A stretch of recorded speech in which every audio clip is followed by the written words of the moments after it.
Hey everybody, RDoc here. I wanted to encourage and remind you today that your altitude will always be determined by the size of your dream. You know, the greater your dream, the greater your willingness to overcome setbacks and adversity, and then ultimately, the greater the trajectory for your altitude. You can take your life further when you're fully tuned into your why, to your dream, because it's that it's that awareness, it's that determination and passion about your dream, your why, that will fuel you to overcome setbacks and adversity and things perhaps not going your way.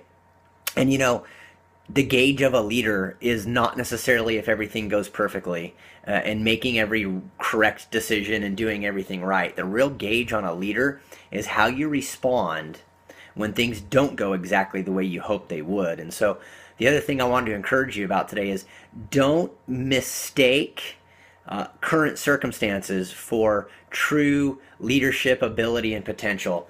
Don't get too caught up in minor setbacks and then mischaracterize what you really have your hands on. True leaders gain their validity as leaders in the midst of adversity, trials, and setbacks and circumstances that are sometimes not the best. And so remember that at the end of the day, you get to determine your altitude based on how tuned in you are to your own dream. So remember your why and recognize that greatness never comes without a struggle, right? Without overcoming adversity.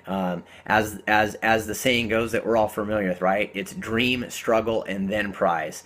Think about perhaps some of the characters that you might recognize from the Bible, my favorite book, right? Think about the process that Joseph had to go through. He had a dream, right? He had been given a vision, and he started living for that dream. And what did that get him? It got him sold into slavery. It got him thrown into jail, but he stayed the course, right? Think about the promised land. Think about Joshua and Caleb, right? And then the other 10, right? What did the 10 see? They saw adversity and they let that dictate and dominate their emotions, right? You cannot allow your emotions to cause you to make the wrong decisions, right? You have to learn to keep your emotions in check, right? And so be like a Caleb, be like a Joshua. Recognize that there might be some challenge to move into that promised land, but it doesn't change the fact that the promised land is there. It's bountiful and it's worth the fight. So I love you guys. Stay tuned into your dream. Be prepared and willing to overcome the adversity and recognize that the current circumstances are not an accurate reference to how wonderful the promised land is that we're on our way into. All right, guys. Love you. God bless. Make it a great day.